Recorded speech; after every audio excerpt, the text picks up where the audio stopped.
চাঁদপুরে চাঞ্চল্যকর এক ঘটনায় উঠে এসেছে কিশোর গ্যাংয়ের ভয়ঙ্কর কার্যকলাপের চিত্র। কথিত গ্যাং লিডার সজীব মিজির গোপন টর্চার সেলের সন্ধান পেয়েছে স্থানীয়রা। সেখান থেকে উদ্ধার হয়েছে বিপুল পরিমাণ দেশীয় অস্ত্র।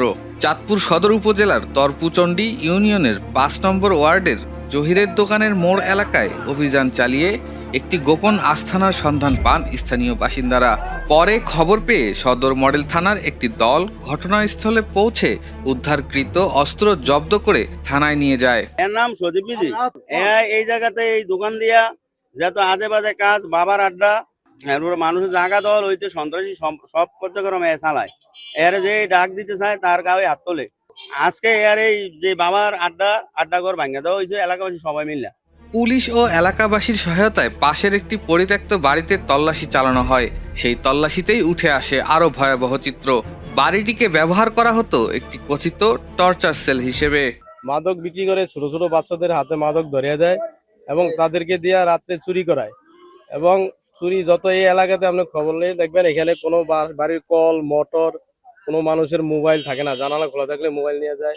এখান থেকে উনি এখানে সব দীর্ঘদিন নিয়ন্ত্রণ করতো।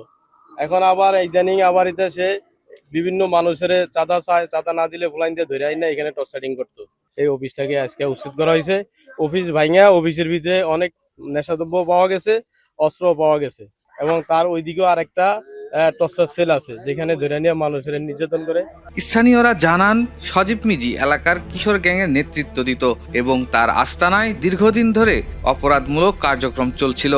তারা আরও বলেন, কেউ তার নির্দেশ অমান্য করলে তাকে জোর করে ধরে এনে ওই টর্চার সেলে নির্যাতন করা হতো। ওরা অফিসে পাইছে যে সেন্টার জেল বানাইছে এই অফিসটারে, এটার পাইছে, এটা পুলিশে প্রশাসন এখান থেকে উদ্ধার করছে। ওর কথা যারা না শুনতো, ছোট ছোট স্কুলের বাচ্চারা ওরা ওরা দেখলে এগুলা মাল পাচার করাইতো। যদি না শুনতো তাহলে ওই কি করতো, ওরা মারতো এটার ভিতরে আয় না। এবং কিছু কিছু যুবক আছে যারা ওর কথা না শুনতো, নরম ভদ্র ফ্যামিলির ওরা এটার ভিতরে না মারতো, অত্যাচার করতো। কিছু কিছু পোলাপানের পাও ভাঙ্গিয়ে দিছে। এই যে এরশাদ খান নাম, তারপরে জাহিদ, এমনও বিভিন্ন অনেক পোলাপান আছে। এলাকাবাসীরা সবার জিজ্ঞেস করতে পারেন, ওর কাজই হলো এটা। ওই ৫ তারিখে একবার গরু চুরি করে আনছিল, ওরা মানিক ভাই ওরা ইচ্ছার ভাবে মারছে। তারপর ওর সোজা হয় না, আবার এগুলা করতে গেছে। এখন বিভিন্ন যত জায়গা জমি দল এগুলার ভিতরে লিপ্ত আছে। এলাকাবাসী এই জন্য একত্রিত হয়ে পুলিশের কাছে হস্তান্তর করে দিচ্ছে। ঘরে পরে ওর নামে মানববন্ধন করা হয়েছে, অন্য জেল হাজতে আছে। এখন আমরা এলাকাবাসী চাচ্ছি যেন ওর দৃষ্টান্তমূলক শাস্তি হোক, সহজে যেন জামিন না পায়, তাহলে আমাদের ছোট মাসুম বাচ্চাটা তো নষ্ট করে বালাইবো। আর কিশোর গ্যাংয়ের লিডার অনাবধি সজীব খান কিশোর গ্যাংয়ের লিডার। আজকে যে অস্ত্র পাওয়া গেছে এগুলো যে আমরা আইনের কাছে জমা দিয়ে দিছি। অভিযোগ রয়েছে, এসব কাজে সজীবকে সহযোগিতা করতেন তার সহোদর রাকিব মিজি। এর আগে মাদক সহ সজীব মিজিকে আটক করে পুলিশ। বর্তমানে তিনি কারাগারে রয়েছেন।